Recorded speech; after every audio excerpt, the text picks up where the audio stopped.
good coaches understand that we all need good coaching. Your conscious awareness that we are, sentient human beings and we do have choice. So that's the advantage of a coach or consultant coming in. They can see those things. Awareness is this beautiful, peaceful, loving undercurrent. You should help people tell their stories. That real human connection has never been any more important. The work is ongoing.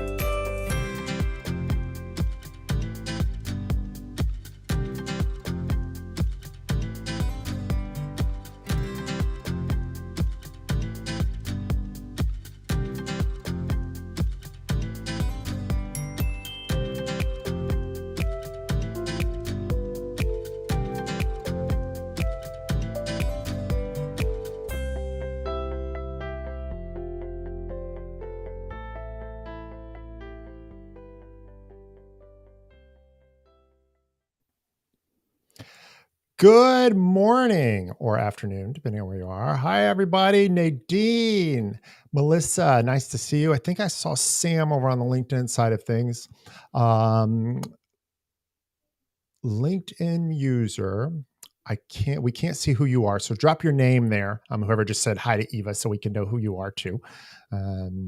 Brent, hey, what's up? Sam, good to see everybody this morning. Eva, thank you for being here. Thanks for having me. This is so fun. Yeah. For those of you who are new, and I know a lot of you already know, this is Tilted Bench. I do this show every Wednesday at noon Eastern. Talk to coaches about coaching, what it is, what they do, why it works, why it's important. And I am super happy to have Eva Daniel with me today. Eva, thank you again for being here. Everybody else, as you're coming in, keep saying hi in the comments. It is good to see you. We're glad you're here with us. And as we get going along, if you have questions, please throw them in there so we can let Eva know so she can tell us about it. And Eva, why don't you start us off by telling us a little bit about you and about what kind of work you do? Well, as a kid, I talked a lot, and I think my parents are still amazed. I've managed to make an entire career talking about talking. But I have a speech consulting business that I've been running for the last year, and I primarily work with CEOs who are becoming more outward facing and professional speakers who have gigs on the books. Although I offer one-on-one coaching, group training, just on public speaking in general, both on that content and the delivery side of public speaking.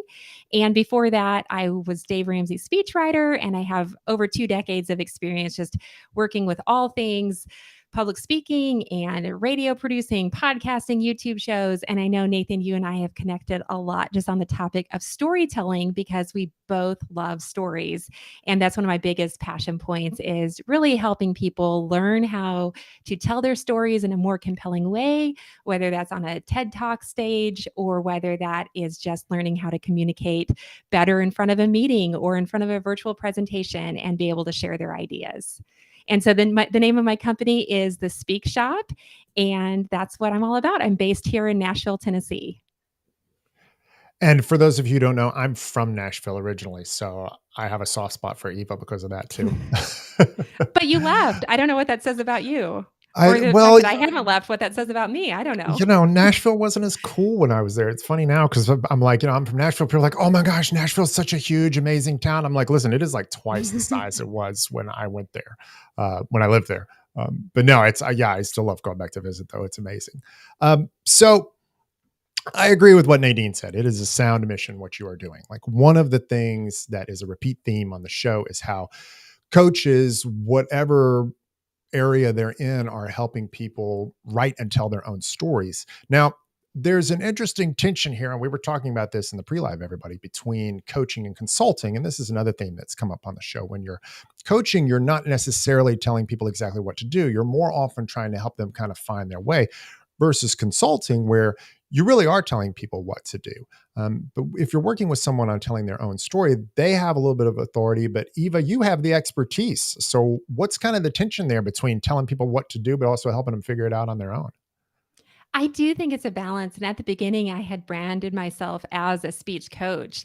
And then one of my very first clients was so kind and he said, "You need to rebrand yourself as a consultant because you tell people what to do." And then jokingly, some of my clients, because as you are digging into some of these personal stories, I mean, I've worked with clients that have a gamut of personal stories ranging from, having family members murdered or experiencing sexual assault or these really huge issues.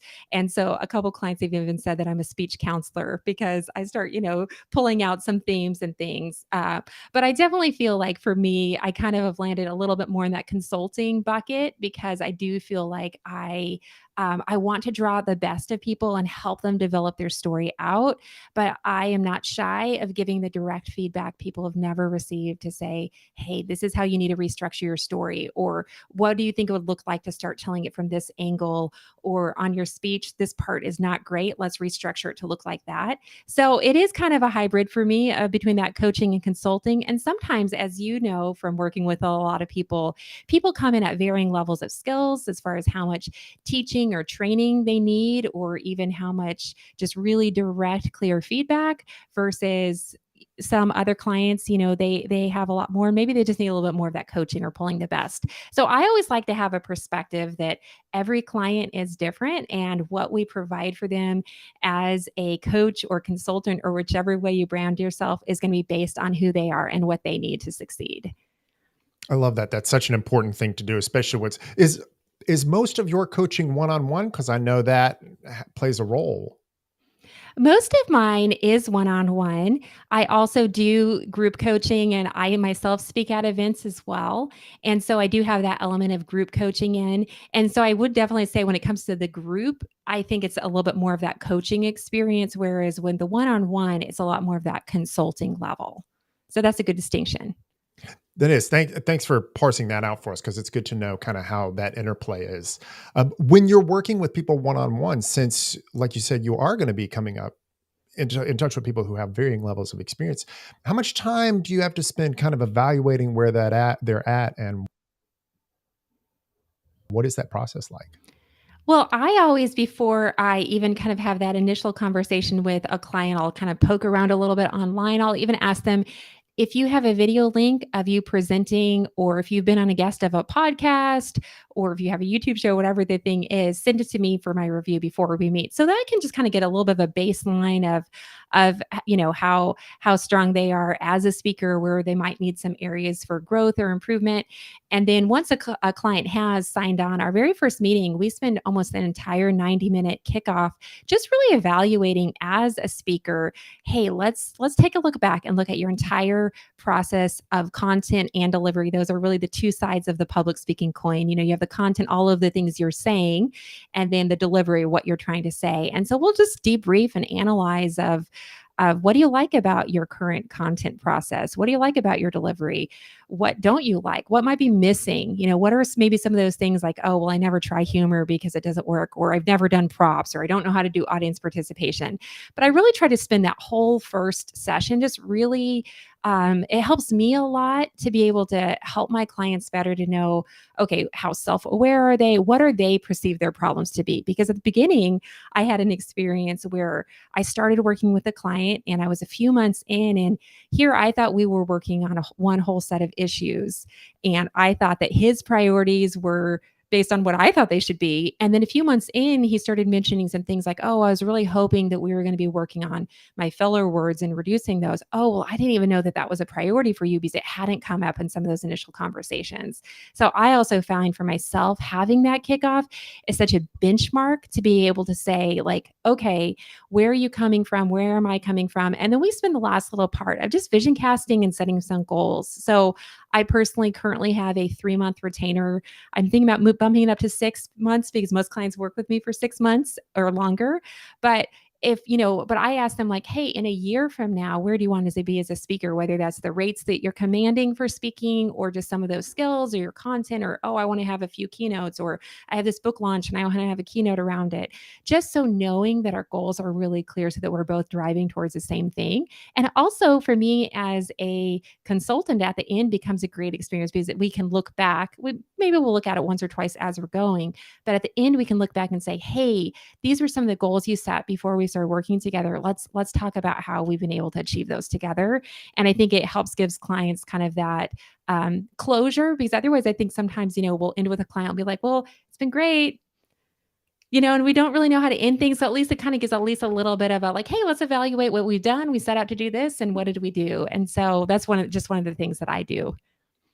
Do you have clients that come back to you kind of later on after they've been working with you to check in, tell you where they've ended up? All the time. And I love updates. I tell people all the time, once you give another speech update, and sometimes I'll just do I do a lot of one-off sessions as well. And a lot of those, I try to save those spots for the clients that have been retainer clients in the past, that maybe they have gotten up where they've gotten 4 keynotes that they're proud to deliver. They're dialed in, they're just good to go. But we still will do, kind of check-ins or updates, or maybe they have a new speech coming up and we'll just grab 90 minutes to deep dive again. That's cool. I love that you're doing that. And I mean, it makes me think about how, we're never perfect, right? Like we've never mastered. I mean, we can talk about levels of mastery, but there's always something more to learn. And, you had this great post that you did on LinkedIn about Dave Ramsey and about how even as accomplished as he is and as much as he's done public speaking and how great he is at that, he still was always working on refining, making those speeches better. When you are thinking about clients who have kind of made it, at least they've reached a goal, what are the big ongoing things that you think people need to work on with their public speaking? The 3 things that I see that people that really go from good to great as speakers and that continually work on, the 3 buckets I see most commonly is thought leadership. And that's what you were just indicating, always learning, always evolving, always iterating, putting your opinions out into the world and just making those bold assertions. And thought leadership is such, that is a term that we throw around a lot, but we don't actually really always do the hard work of figuring out what we really think about things and pushing ourselves to grow. But great speakers, in my opinion, are the ones that are continually challenging themselves. They don't believe they know it all in their industry. They're thinking through the things. They're reading the articles. They're reading the books that are coming out. They're looking at those trends. They're developing their own opinions on those trends within their industry or field. So thought leadership is one. Another one is humor. Great communicators have the ability to incorporate humor even into some of the heaviest, most challenging topics. You can learn to infuse levity and a lightness, and humor is not the same as jokes. I mean, if you're a joke teller, that's great. I personally am not a joke teller, but I can be a pretty humorous person, at least at some times. And so great speakers are the ones that really work to level up their humor. And then the third thing that I see really impacts the ability to just really grow is storytelling and really learning how to tell great stories. And one of the mistakes novice speakers make is we think that all of the stories we share has to be about us, but great speakers are able to compellingly tell other people's stories, whether that's moments from history or something that happened to someone they know or the company's story or whatever industry they're in, are really able to do that. So those are the 3 things that I personally see that people that want to continue to grow in this area really refine and practice. Let's stick a pin in humor because I love humor. I love joking around. I love it too. And I mean, Megan's talking about it being a game changer here. What do you think it is about humor that helps in that way that other stuff doesn't? Well, it's interesting. Last year, Oracle did a study of over 12,000 people, and it came back that 91% of people are more likely to buy from a brand that's funny. And I think the reason why humor is so vital in public speaking is because it allows an invitation and an authenticity and a vulnerability that feels natural. You just said it yourself. You love to laugh. We all love to laugh. I mean, if you were to ask any single person you meet, do you enjoy laughing? I think it'd be pretty hard to find somebody who said, no, I hate to laugh. I hate to have fun. We all enjoy that. But sometimes when we're getting ready to give a presentation, we start presenting this very formal version of myself where we're trying to say things really articulately or perfectly. And it can really just bring a levity and a lightness and an authenticity to you as a speaker. It's an invitation for people to be able to relate to you. I love just in the comments, humor can seriously prevent drowsiness. Yes, it can keep your audience awake. Humor is one of those things that really, and like any other thing, it's a skill that can be learned. One of the books that I recommend to anyone who wants to grow in their humor skills is Humor Seriously. It's a great read written by a couple of university professors that just talk about humor in the workplace. I think especially when it comes to workplace setting, whether we're giving that, presentation for 3 to 5 people on a Zoom or whether it's a larger thing, we can be very kind of resistant to using humor in the workplace because we don't necessarily know how to use it well. But just because you don't know how to use it well doesn't mean that you shouldn't try to use it and learn how to use it, because it really just there's a lot of happy hormones that it reduces in our heads, and it just bonds and connects our audience to us. Well, and that might tie in. We're in here with, a lot of us face this phobia of speaking. And when you make things a little more lighthearted, a little more fun, it reduces a little bit of that barrier to entry, right? I mean, there's got to be a sense in which realizing that you can be comfortable, that you can have fun with it, makes it easier for you to go ahead and get out there and give the speech, right? Well, it absolutely can. And I mean, even on the phobia thing, because I see the comment there, that flashed across the screen, there are so many things you can do to reduce nerves if nerves are something that you struggle with public speaking. And one of the greatest ways, it's mental. It's really reframing how you're thinking about public speaking. If you view public speaking as an honor and an opportunity, it can reframe how you're thinking about the experience. What I mean by that is an honor, like, wow, out of anyone that could present to this group, you are the one that was asked to present, whether it's something you're presenting on work or if you are speaking at an event. It's really an honor. Like, out of everyone that could have spoken, you get the opportunity. And if you view it as service, it's an opportunity to serve my audience. And the more you can get out of your own head, so instead of thinking those I statements like, oh, I've got to get up there and I've got to present this thing and I hope I don't forget what I was going to say and I hope my slides, all those things that we can just kind of get frenetic in our head. If you think of, wow, I can't wait for Nathan to hear this because it's going to really help him in his job. So the more you can reframe your mindset to being audience centric, so that's a great way to reduce some of those nerves when it comes to public speaking. And there's a whole slew of other tips and tricks. I could probably list off 10 to 20 that can help you if nerves is something you're facing with. But a lot of it just to have the mindset, the growth mindset when it comes to public speaking is a skill just like any other. Nobody came out just, talking perfectly and having these great presentations. Like, it's a skill we all have to learn. I like that you're talking there about thinking about who the speech is for. There's a sense in which giving any speech is an act of relationship. You're trying to relate to the audience. You're trying to connect to them. When you're talking with your clients, what's it like to try and get them into the right mindset of thinking about their relationship with the audience? Yeah, that's a really good question. I find that a lot of it is just really answering some of those questions of, and it sounds so basic, but who are you speaking to? What do they already know about the topic? What do they need to know about the topic? And really running your content through those questions of, what do I want my audience to know? And what do I want them to feel? And what do I want them to do? And really, before you even start crafting what you're going to say or how you're going to deliver it or your slides or anything else, you need to really spend some of that intentional time just thinking through your audience. Who is your audience? What do they know? What do they need to know? And just really getting in the mind from the audience, because knowing who you're speaking to dramatically affects your presentation and it impacts your content. Obviously, if you're speaking to 2,000 people at an industry event, it's going to be wildly different than if you're speaking to 3 on a virtual Zoom meeting call.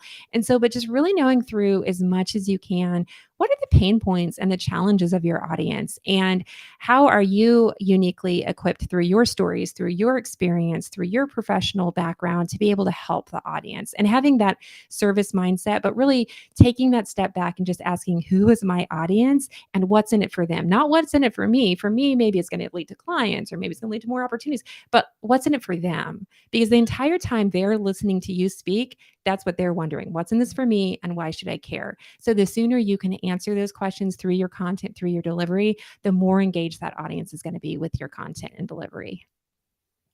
And that there's a thing there to remember there with the service mindset, right? That like the audience is not against you. They're on your side. Like they want you there sharing what you have with them. Exactly. When you go through all these processes with your clients and you're working on things, what's your favorite thing to work on with people? Absolutely storytelling. And I know this was advertised in this one. I love storytelling. I think it's such an art form, and it just stories make our content stick. So I spend a lot of time working with clients on stories. I find that a lot of times people come in thinking that they're telling a story, but they've really just kind of given a linear list of facts, and they haven't necessarily developed out the emotions, the emotional side, or the five senses. And linear, a lot of people, we all do this. We default to the linear version. I mean, you were probably worried when you asked me at the beginning, like, oh, tell us a little bit about you. And I was like, well, when I was a kid, you're like, oh no, oh no. And then of course I just said, I talked a lot as a kid. But we have this tendency sometimes when we're telling stories, like we feel that we need to share all of these details and all of the background. Well, you might not. I often find that a lot of times, any story has a lot of entry points. You could start in the middle, right in the center of the action and backtrack, or maybe you start at the end and you backtrack the deal. Sometimes you will start at the beginning in a linear fashion because of the way the story built. But don't just default to like, oh, well, this is how I tell the story, because most of the time it's going to be linear and it's going to be with a lot of extraneous details you don't need. So that's one of my favorite things to do with clients is to just look at the stories they're sharing, whether that's personal story or story from someone else. And just first of all, making sure it's actually a story, not just a list of linear facts. And by adding in some of those dimensions, some of those storytelling elements, and then also just learn, helping them learn how to tell it in a more compelling way. What happens to a lot of us is maybe we had something really significant happen in our life that made a pivotal change in who we've become or the kinds of business we started. And we tell that story the same way for years and years and years. And it can be really hard if you've been telling a story the same way for 10, 15, 20 years. If you realize, oh, that might not be the most compelling way to even tell that story. So I love to bring that fresh perspective, that fresh insights to my clients of saying, okay, you have this pivotal experience that launched your company and your business. You've been telling it that way, but what if we looked at the story from a different angle? Or what if we looked at a different entry point? Or what if your story, the moral of the story had a different lesson?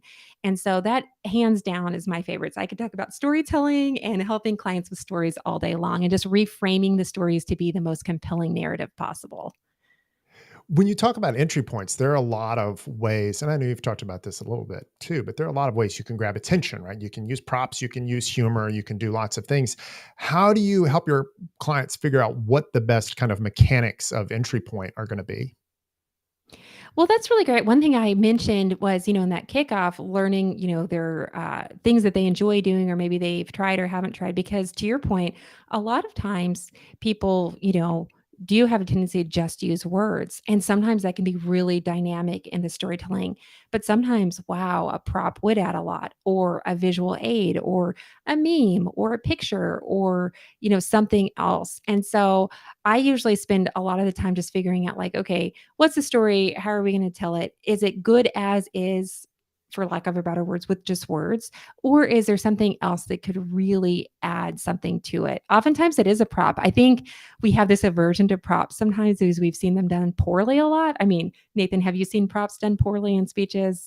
I Yeah, imagine. I've probably Oh, used them poorly in speeches. yeah, and sometimes they can be cheesy. Like if they're not used well, you're like, oh my gosh, we are not in middle school. But props can be used really effectively if they're used well. And so a lot of it, when it comes to, for everybody watching and listening, when you're thinking about a story that you're going to be sharing in a speech or in a presentation, it's just asking the simple question of, is it compelling the way I'm telling it? If you don't know, there's a really good chance you should run it by someone else for feedback.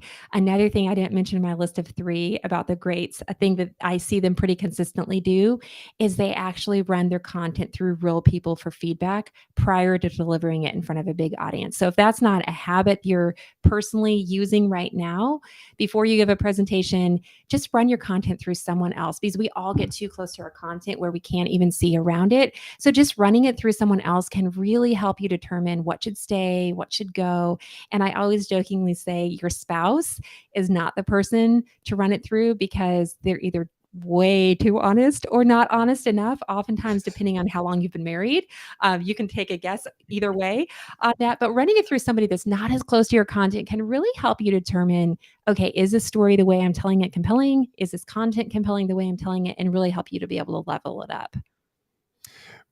When you said, that your spouse might be way too honest, I felt tension in my body because I've lived that, where you're like, hey, honey, listen to this. And then, she's a little more honest than I would like her to be.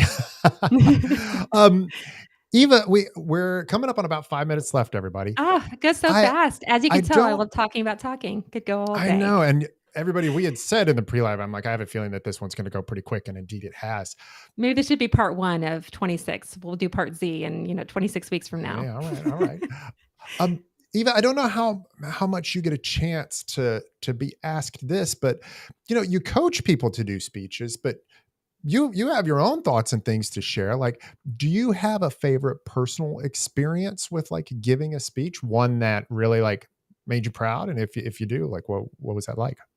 Yeah, absolutely. Well, I love speaking myself. It's kind of like if you're in the social media field, you should probably have a good social media account. Like if you're a professional writer, like for other people, like a ghostwriter, you should write something yourself. If you're a marketer, how are you marketing your own things? I think that's true for any industry, any topic. Like you should be a practitioner of what it is that you teach and you coach others on, even if you're not necessarily at that level. So I myself love speaking. I've had a lot of experiences with it. I mean, everything from negative experiences of not having your technology work to tripping as I went up the stage, all sorts of things. But one of my favorites is actually just this year. Back in June, I spoke at the Raise conference in Kentucky, and it was so fun for me because the topic was storytelling, and it was a little bit niched where I was able to talk about the importance of knowing your company's story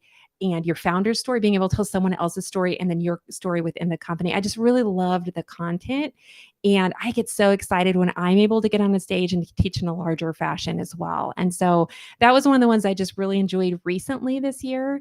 But I love getting out there and speaking myself because it makes me get in the mindset of my clients. And it reminds me, I'm like, oh yeah, that is hard. I'm too close to my content. Oh, I'm procrastinating. Oh, slides are stressful. It reminds me of these things that the clients face because I think sometimes in coaching and consulting, we can get a little bit separated from the challenges and the struggles that our clients go through because our job becomes, helping other people and moving them along and, getting them where they need to be. But sometimes entering into the process of the things that they're doing, well, when that's fitting can be such an eye-opening thing to just remind ourselves of like, oh yeah, this is hard. Like, I would need a coach if I was doing this all the time too. And so in this area. And so I love doing it at least periodically, at least a handful of times a year to just remind myself of the things that I'm helping clients with.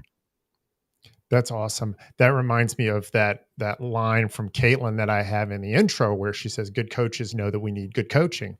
Yeah. I think part of that is because you feel it on your own skin, especially if you're doing that thing, you have that, and that you're walking in their shoes. That's a Polish idiom that I think a lot of us in the US don't know, but I picked it up from my in-laws, so I threw it in. But yeah, you need to have that same sense in order to be able to understand where they're at so that you know what they need. We've got about 2 minutes left. Eva, tell us, what is the best way for everybody to get in touch with you? I am big on LinkedIn. I post public speaking tips several times a week. I post a lot about both the content and the delivery. So LinkedIn really is the best way to stay in touch with me. I do usually a carousel every week that really just tries to provide a lot of helpful information. So Eva Rose Daniel on LinkedIn. I also have a free resource, 12 questions you must ask for a killer speech. And there's a link to it in my bio on LinkedIn or at thespeakshop.com. And that's just a free resource for everybody to be able to think of as like a content checklist of you have your speech done. And these are the 12 things you should be looking for within your speech to make sure you've just like taken and leveled it up. That's fantastic. For those of you who are regulars, it's the last thing I always do. I'm going to let Eva have the whole screen. Eva, it's going to be all yours. Give us whatever your takeaway you'd like us to hang on to for the day is, and then I'll come back in and we'll say goodbye. And it is all yours.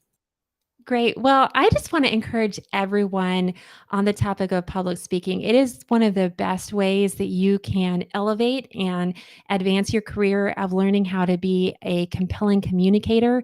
It always starts with content. You need to be clear on what you're trying to say and how you're trying to say it, and then you can deliver it with excellence. And this is a skill set just like any other, whether you love public speaking or you hate public speaking or you're somewhere in between. I just want to empower you and encourage you to keep on in the journey, keep working, keep developing, keep getting better. If you hate it, at least let's hope you can get to the point where you kind of feel mad about it. And if you love it, let's keep growing and keep developing. And so I just want to encourage and empower all of you to continue on this skill. Thanks so much, Eva. Encouragement, empowerment. I love it. Everybody, if you're not already following Eva, definitely do. Eva, I love your stuff. It's so helpful. Everybody, thanks for being here. Thank you, Eva. Hope everyone has a wonderful Wednesday. Yeah, and we will see you next week.